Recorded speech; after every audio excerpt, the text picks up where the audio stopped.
I started this business here in Kosovo while I was at Google. It was a side project. Towards the end, I didn't feel challenged. I felt like I've learned so much. If I'm not learning every day and I don't feel challenged, I have to do something different. Like, what was the reaction you got from your friends? Like, what, you're going where? I'd say some of them thought I was crazy. Yeah. Others would kind of stay silent. I would say take a week trip, come, have some interviews, talk to people, give it a trial run. Your question will be answered. My team, for example, schedules meetings with executives at Goldman Sachs, JP Chase, Wells Fargo, Walmart. Like, these are some really, really heavy hitters. And it's all happening with talent that's local here in Kosovo. That is correct. So see, action. You're born here, Kosovo, grow up in the US, come back to Kosovo. What was it? Walk through your family story. How did you end up in New York? How did you end up back here? Yeah, so my father moved to the US about 2 years prior to us. Then he brought us over. It was right before the war, so obviously things were a bit unstable here. And then we landed in Bronx, New York, which was kind of a culture shock for me. Went to school there, and then obviously went to college. I started in the tech world as an enterprise sales rep. And every summer I spent here back in Kosovo. And I said, listen, like, it was always a dream to move back. But of course, life happens. And so we finally came to the stage where I had the opportunity to move back. And it's been an absolute blast in the last 14 months of living here. So what was really the turning point, right? Where you said, okay, now's the right time. Like, you know, my career is to a certain point. I want to go back to Kosovo and start to build businesses, to build my family there. Like, what was that turning point for you? So, I was about 12 years in the software sales business. And I think when I joined Google, I was there for about 4 years. Towards the end, I didn't feel challenged. I felt like I've learned so much. Mm-hmm. And if I'm not learning every day and I don't feel challenged, I have to do something different. And one thing that I enjoyed a lot is working at startups, kind of working at a startup where it's maybe 10 people, 20 people trying to figure out their go-to-market strategy, the challenges there. So I said, okay, I'm not learning more. I'd love to support multiple startups in a way, right? And then I started this business here in Kosovo while I was at Google. It was a side project. And I also realized that if I don't take the action of fully focusing on one thing, that it's not going to take off to my expectations. So my wife was a big supporter. She said, let's do it. And your wife is from Kosovo as well. She is. Right. So she was supportive. I said, let's just give it a shot. Life is too short. Let's go see what we can do there. And fulfilled my dream of moving back, which I've, again, thought about for many, many years. Like, what was the reaction you got from your friends? Like, what you're going, where? Yeah, I mean, I'd say some of them thought I was crazy. Yeah. Others would kind of stay silent. You can sense the hesitation. Because when you're there, it's kind of just a grind of the New York lifestyle, right? And saying I'm going to just take my family, move to another country is very challenging. But there was definitely some friends that said, hey, I commend you for doing this. This is great. You're taking a huge risk. My wife, again, was fully supportive. Without her, I wouldn't have been able to do it. And then my parents, I think they were very hesitant at first, but I think towards the end, as we were getting close to kind of moving, they were on board as well. Are they here or are they in the U.S.? They're in the U.S. Okay. Also, my family's still in the U.S. So ironically, you were actually moving away from your family back to your homeland. Exactly. Right? Yeah. But they come here every summer, so we see each other often. And then I also fly back to New York, usually once a quarter. Yeah. So tell me about what you're building here at RevDash. We're sitting in your offices here. Yeah. Really impressive offices. You're building, it's a new company building, growing quickly. What are you building here? Yeah, so as a sales rep, working in many different startups and large organizations, I always saw this gap in kind of sales development and outbound go-to-market. And so I said, let me take all this experience that I have across these companies, and let me build out a company where we help software startups, established companies with their outbound go-to-market motion. Besides that, we also help them define their ideal customer profile. We put together their messaging, and then we offer fully dedicated sales development reps who go out and execute on that strategy. And our focus is really on the large enterprise clients. Yep. So my team, for example, schedules meetings with executives at Goldman Sachs, JP Morgan Chase, Wells Fargo, Walmart. Like these are some really, really heavy hitters. Yep. And that's what we do. And we're having a ton of success doing so far. And it's all happening with talent that's local here in Kosovo. That is correct.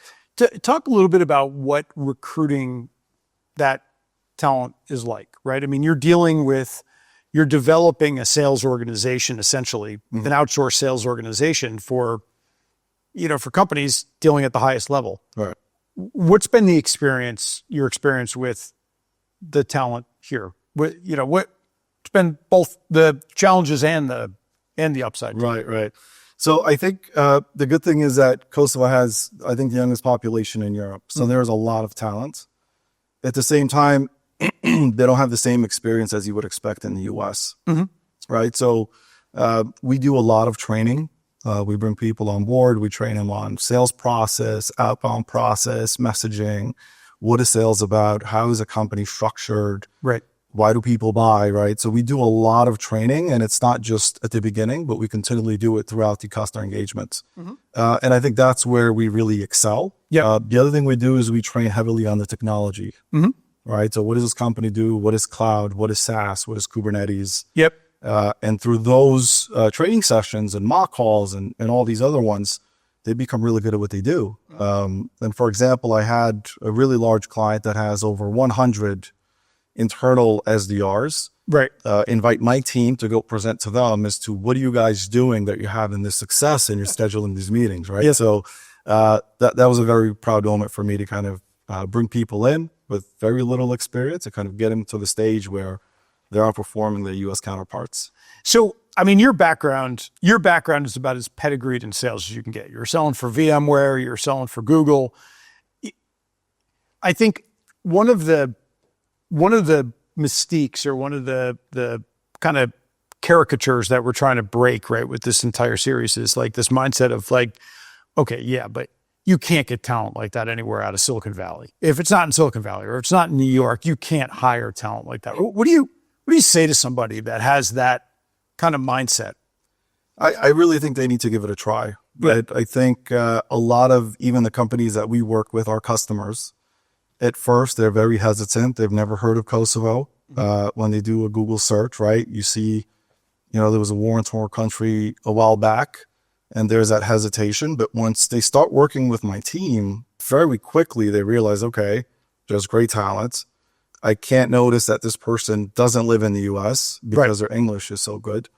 And then they all of a sudden start thinking about, well, how do I expand? How do I do other functions besides sales? Yep. And so I think it's one of those things of just giving it a shot, trying it for the first time. Once you see the success, then you're probably going to grow. Do you invite your clients to come here to visit? We do. There's been a lot of clients that have come here. They're all surprised. I had a buddy Yeah, go ahead. Sorry. Yeah, I had a buddy of mine from San Francisco come out, and his wife was worried about his safety here.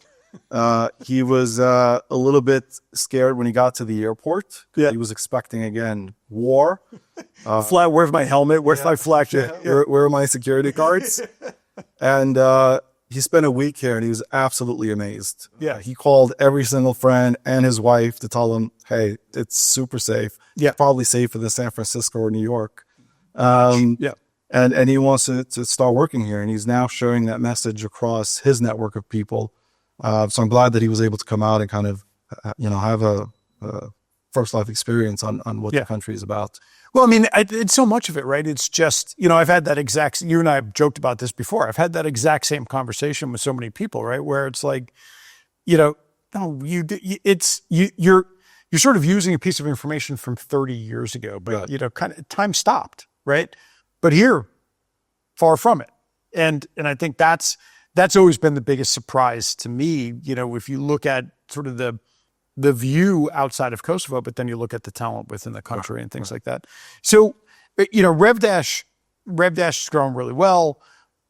Things are building here, but it's not the only project you're working on, right? Like I know one of the things you and I have talked about sort of with cameras off is both of our passion for, building borderless companies and borderless talent. Talk about what you're doing sort of as the as the side hustle, but it's not a side hustle at all. Right? Yes, I think through the experience of RevDash and seeing these clients kind of now understand what the talent here is like, but it's kind of all going through me, right? So I wanted to kind of expand that and make this talent available for any company in the US. So we have a project which we launched 2 years ago called Max Hire. And it's basically a borderless talent platform. Companies can go in, they can find talent in Kosovo, in Albania, in the region, and globally. And the whole goal is to make that direct link between companies and talent. So I think as a company who originally hesitates to go into a new market, once they do and they see the value and they want to expand, it's like, well, what if I want to hire these people directly, right? And so that's what the platform is about. To date, we have about 10,000 candidates across 30 plus countries. And this year we're announcing some new features and other things, which I think will help us tremendously. So what with it? So so if you're a company and you want to hire in Pristina, or you want to hire in Bogota, Colombia, or, any name the place, but you don't necessarily need to go through a partner like RevDash or like Outsourcing or a company like that. You want to do it directly. You want to do it on your own. This platform allows you to do it. Exactly. So it's kind of, is it right to say like it's almost like a freelance platform, but it's for permanent hires? Direct kind of hires to your company. Yeah, and the focus is very similar to our freelancing website they're used to. However, we try to focus on full-time positions. Right. So if you're looking for a graphic designer in Bogota, if you're looking for a developer in Brazil, or an assistant in Kosovo, or project manager in Kosovo, you can go in there, look where your that fit your requirements, look for candidates that fit your requirements. You reach out, you do the interview, and if they're excited about the offer, you hire them directly. And I think this is all possible due to the great work that employment of record companies have done, because before, hiring someone in another country was quite difficult. You had to set up an entity, where now all of that is pretty much managed for you. And so, they've solved kind of the day two problem. Yep. But I really wanted to focus in on the day one, like how do I actually find the talent? Right. Because if you're leveraging LinkedIn, for example, it's great if you're hiring in the US, but if you're hiring in Brazil or Kosovo, it's not as widely used as in the US. So this is a slimmed down version to some degree of LinkedIn without all the social media aspects and videos and things like that. And people reaching out, trying to sell you things. It's just very focused on recruiting. Yep. So when you think about, what somebody in the US were to say to you, okay, you're building in Pristina, you're building really two companies in Pristina. What are the biggest advantages that you've found? Obviously cost can be one of them, but what are the biggest advantages that you've really found by building here? Yeah, so you mentioned cost. That's one, but I don't think that's the main one. I think second, again, I mentioned that Kosovo has the youngest population. Yep. Has a lot of young talent who are eager to learn, who are looking for international opportunities, right? So they have that drive, that hunger. Second, it's also not a saturated market, right? I think a lot of companies have been hiring in Poland and Bulgaria for a long time, or even Romania. Yep. They've become saturated. So now you're still competing with the likes of VMware and Facebook and Google, where in Kosovo, you don't have those big names. And so I think attracting talent, retaining that talent gives you a major advantage, right? I think even with everything that's happening with AI, right? You can really diversify your talent pool here, and you can bring people on early, train them the right way to gain a pretty nice competitive advantage. Yep. So, from the founder perspective, right? So from your perspective, you could have built these companies from the US if you wanted to. What's the biggest challenge as a founder building here that you've sort of bumped into? Yeah, so I think the biggest challenge is a cultural mindset that you have, right? I think if you're working in the US for a long time, right, when you're thinking about the working culture, there's the way people work, the way they come in, the way they handle vacations, and the way they handle sick days and so forth. And so I think anytime you go to a new country, that working culture is different. Yeah.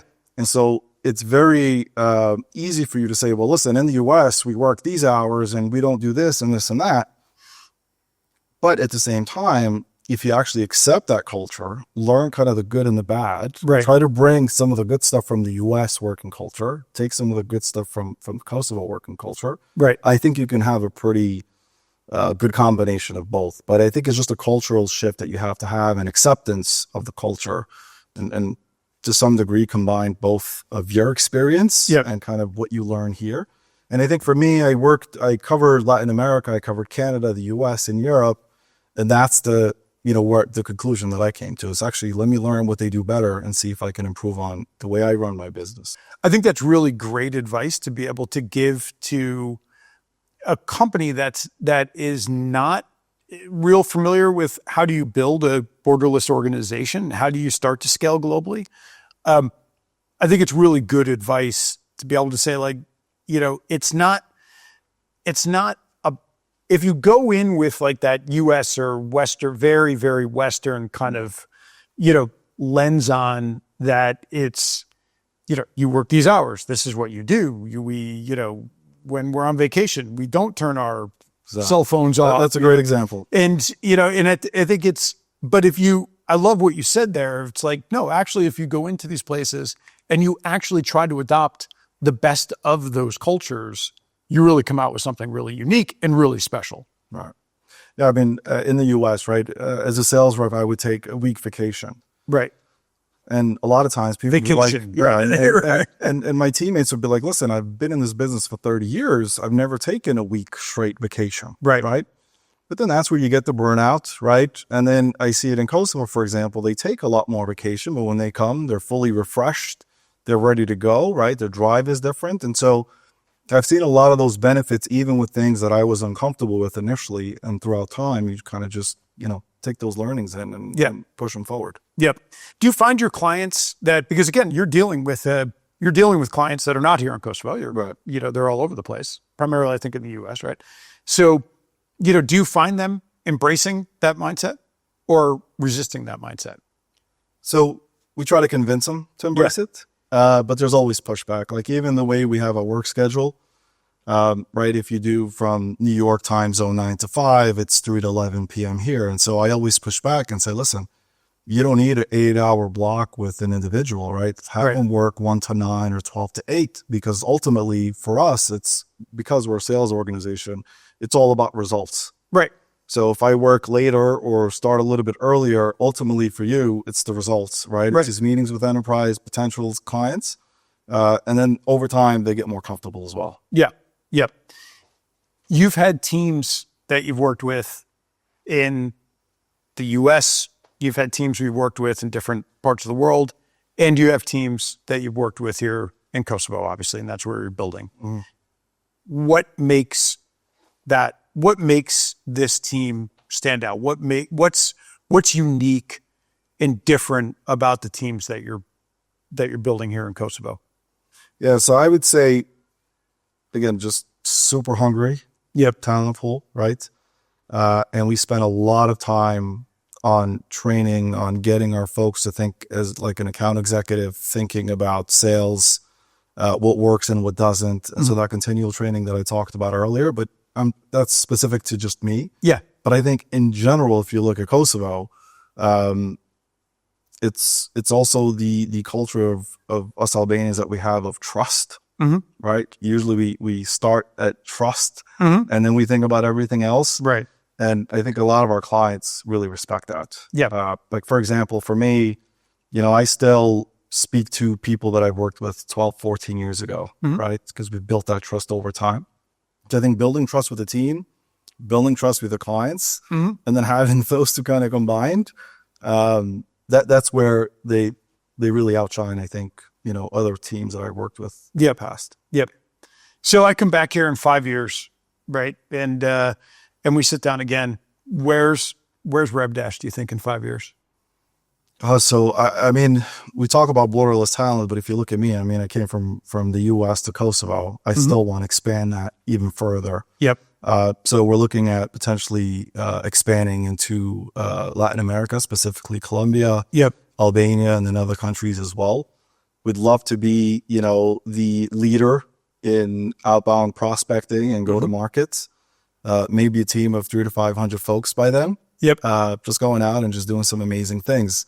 And then I think from a max hire standpoint, I'd love to get to a point where it's no longer a question for companies, should I hire in Kosovo or should I hire in Albania or in Colombia or in Brazil? So I'd love to get that platform with millions of candidates and companies just coming in, finding the talent and really thinking in a borderless way. That, that's the entire essence of the show, right? And why we're doing this, I think, around that whole concept of, stop thinking regionally, stop thinking, and I tell this to founders all the time at any stage, right? Maybe they're 10 million in revenue, maybe they're 50 million in revenue, maybe they're $50 in revenue, right? But, that same thing, like if you limit yourself to thinking who's around me that I can hire, you're immediately putting that, that limiter on the business. If you can take those blinders off and say, where's the best talent in the world and how do I access it? I think it's a much more sort of liberating view, right? Of just build it. Yeah, I think right now you're going to have a huge shortage of AI talent, for example, right? So if you're competing with 200 million offers from Meta, right? Good luck trying to compete for that talent. Yeah. But if you truly are thinking borderless, you might have some great AI developers in Brazil or in Bulgaria or any other countries that we kind of talked about. I had a specific example with a buddy of mine. He was looking to hire someone in New York. And he found a great candidate and he made an offer and the candidate came back and said, I want to work remotely, right? But his salary expectations were quite high. Right. So I said, wait a minute, if I'm hiring this person, I'm based in New York, he's based in New York, but I'm never going to see him besides just, Zoom.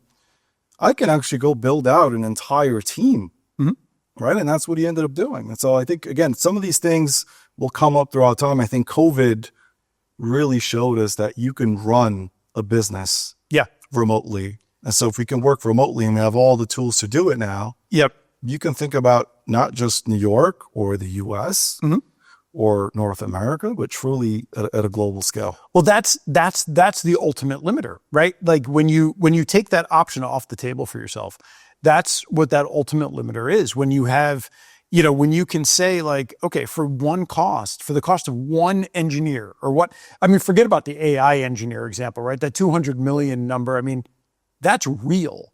And if somebody's watching isn't familiar with what we're talking about, signing bonuses coming from Meta and OpenAI for $100 million, $150 million to just get an AI engineer on board, right? If you're a normal startup, if you're a normal scaling company, you are done before you even start. Right. If that's your talent pool. It's funny, I've got one of my company I work with and have an investment in is, trying to recruit AI talent right now. And we just had this conversation where, they've got candidates that are saying, hey, yeah, maybe I'll come to work for you, but only if you go out and raise at least X number of dollars from a tier 1 venture fund, then I will, right? The obstacles are so enormous to have to go do these hurdles where you're raising tens of millions of dollars just to afford one engineer, where you could take a small fraction of that money for the cost of one, forget the signing bonuses and everything, for the cost of one salary, build an entire team here or, other great places with incredible talent. Yeah, I think it's even if you look at like seed companies, right? They raise $2 to $3 million, 6 to 12 months, right? They're going to have to go raise again because of those costs. Yeah. Where if you were to do that at a borderless scale, you can probably extend your runway much further. Yeah.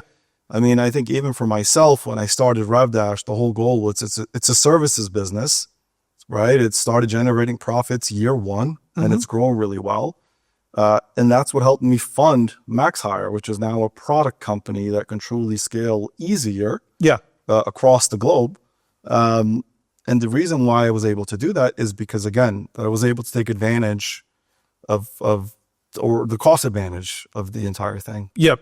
So you build you build to this vision of rev hire and you build, or rev dash and you build max hire. And what is that? You build it to, 300-500 people around the world. What does that mean to the ecosystem here in Kosovo?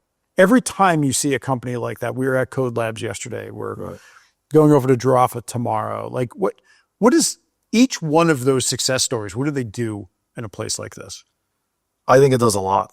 I think, again, in the last couple of years, with all the different founders that are coming back and starting companies, and even local founders, when they start working with these clients and people are seeing the value of the talent and some of the amazing work that's being done, it's opening their mind. And now I know a lot of companies that have never had a founder from Kosovo or no connection to Kosovo, building out teams here. Yeah. I think from a government standpoint, you're getting US dollars in. Yep. Tax revenues up. I think from the talent perspective, you also have kind of 3 levels of income, right? You work for local companies, right? And there's a specific level that you reach. Yep. Then you work for an outsourcing company like Outsourcing or RevDash, where that tends to go higher. Yep. But if you actually even work directly for a US-based company, salaries tend to 3, 4, 5x of the local salary. So I think from a government standpoint, there's a ton of value. I think from the talent pool and just our youth, it's great value. Yep. And I think from a US company standpoint, there's great value. So it's a win-win situation. Yep. And I think when I started RevDash, that's the way I thought of it. It's like, I want to give back. 2, I want to provide value to clients.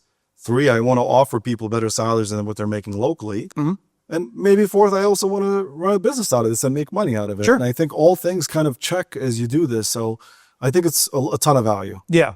Yeah. I think the other thing I would add to that too is, you also get this reinvestment of experience, right? So for every, rev dash that builds, everybody here is gaining experience in terms of what does a high scale company look like? What does a really high growth company look like? A company that is scaling in a borderless way, a company that's scaling globally. And then when they decide, somewhere, I've said this to a few founders we've talked to, right? Somewhere in this building, there's a handful of the next founders here in Kosovo, right? And they're getting that experience to go build that company because they're seeing what a high growth, high scale global company really looks like. Right. In the same way that you did when you were at VMware and Google, and you take that experience and you say, okay, now I can be a better founder. And they're getting that same kind of experience that they can then recycle, put it back in, they go, and that's where the ecosystem, that's that virtuous cycle that the ecosystem really starts to build. It's much easier to work remotely right now for a US-based client than to go through the whole journey that I had to go through. Right? Yeah. I had to go in the US, I had to get educated there. I had to, work from company to company to company. Yeah. Where if you're getting that experience working for a company and you're based here, Yep. that's what drives, I think, the economy forward. I think that's what drives our youth forward. Yeah. And it's amazing to see all these companies that are coming back here and doing that. Last question. You get a investor, you get a US entrepreneur. They say to you, you sum it up for me, right? They say to you, okay, sure, this is interesting. I watched the episodes of Scaling Across Borders on Kosovo, but really, why Kosovo?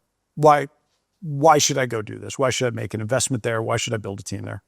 I would say take a week trip, come, have some interviews, talk to people, see how alive, how young the population is, get to talk to some founders, and it'll be very quick for you to make a decision to make an investment. And again, go on maxhire.com, find someone that you want to hire, give it a trial run, right? And see the value you're getting out of that. And I think your question will be answered. So one of the biggest challenges, I know we've talked about this with other companies, with other people on the series.